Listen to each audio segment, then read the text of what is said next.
మాజీ చైర్మన్ భూమన కరుణాకర్ రెడ్డికి ఎమ్మెల్యే బొజ్జల సుధీర్ రెడ్డి సవాలు విసిరారు. పలువురు ప్రజాప్రతినిధులతో కలిసి టీటీడీ గోశాలకు చేరుకున్న ఆయన ఉదయం 10 గంటలకే వస్తానన్న భూమన ఇంతవరకు ఎందుకు రాలేదని ప్రశ్నించారు. గత ప్రభుత్వంలా కాదని ఎస్కార్ట్ వాహనం ఇచ్చి మరీ రమ్మంటున్నా ఎందుకు రాలేదని నిలదీశారు. 9:50 అవుతా ఉంది. గోశాల ముందర ఉన్నాం. అందరం వెయిట్ చేద్దాం. అందరూ ఎమ్మెల్యేలు ఇక్కడే ఉన్నాం. All MLAs are here. We're all waiting for you.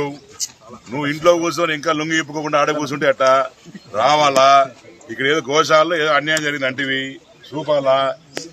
అదో అందరూ ఇక్కడ ఉన్న జిల్లాలో ఉన్న రామచంద్ర మురళన్న అందరూ టోటల్ అందరం ఇక్కడే ఉన్నాం. సో ఇంకా నీకు రావడానికి ఏం ప్రాబ్లము?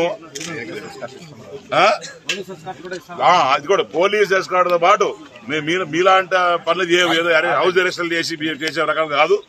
మీకోసం పొద్దున్నే వచ్చి వెల్కమ్ కూడా చెప్పినారు పోలీసు వాళ్ళు. రండి, అవసరమైతే ముందు పైలటింగ్ పెడతా, అది కూడా ఎస్పీ గారు చెప్తా, తీసుకురండి, ఆడికి వచ్చి చూసుకో, ఏమేమి ఉందో ప్రతి ఆవుని లెక్కేసుకో. మేము అందరం ఉన్నాము, లెక్క చెప్పు, చూసుకో. మీ 5 ఏళ్ల కాలంలో ఏమేమి 5 ఏళ్ళు ఉన్నావు కదా, 5 ఏళ్ళు ఉన్నావు, ఎంక్వైరీ చేస్తాము. ఎన్ని ఆవులు ఉన్నాయో, ఎన్ని దూడలు ఉన్నాయో నీకు నోట్ లెక్క ఉంటది, లెక్కేసుకో.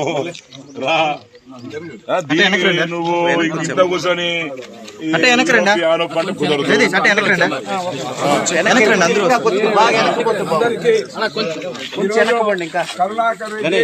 నిన్న మా రాష్ట్ర పార్టీ అధ్యక్షులు సవాల్ చేశారు. ఆయన వరకు నీకు ఏడున్నాం మేము స్థానికంగా. మీ మారిగా ఎన్నికలు వస్తే హౌస్ అరెస్టులు, లేదా వాళ్ళ ముఖ్యమంత్రి ఆ రోజు జగన్మోహన్ రెడ్డి వస్తే హౌస్ అరెస్టులు. మేము ఆ విధంగా ఎందుకంటే నీ మారిగా నీ యొక్క హయాంలో ఇక్కడున్న చెట్లన్నీ కూడా నరికేసి ఏ విధంగా ఇబ్బందులు పాలు చేశారో వచ్చి చూస్తే చెప్పాలనున్నాం మేము. అదేవిధంగా నీ పరిపాలనలో 85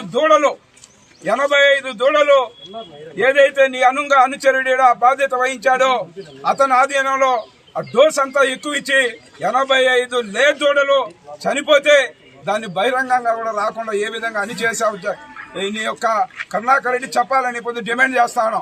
ఈరోజు జగన్మోహన్ రెడ్డి ఈరోజు ఎప్పుడు గాని ఈ యొక్క తిరుమల పవిత్రతను కాపాడే దాంట్లో ఆయన మొత్తం విచ్చలవిడితనం ఏ విధంగా దోహదపడిందో గత 5 సంవత్సరాలు ఆయన పరిపాలన చూసాం.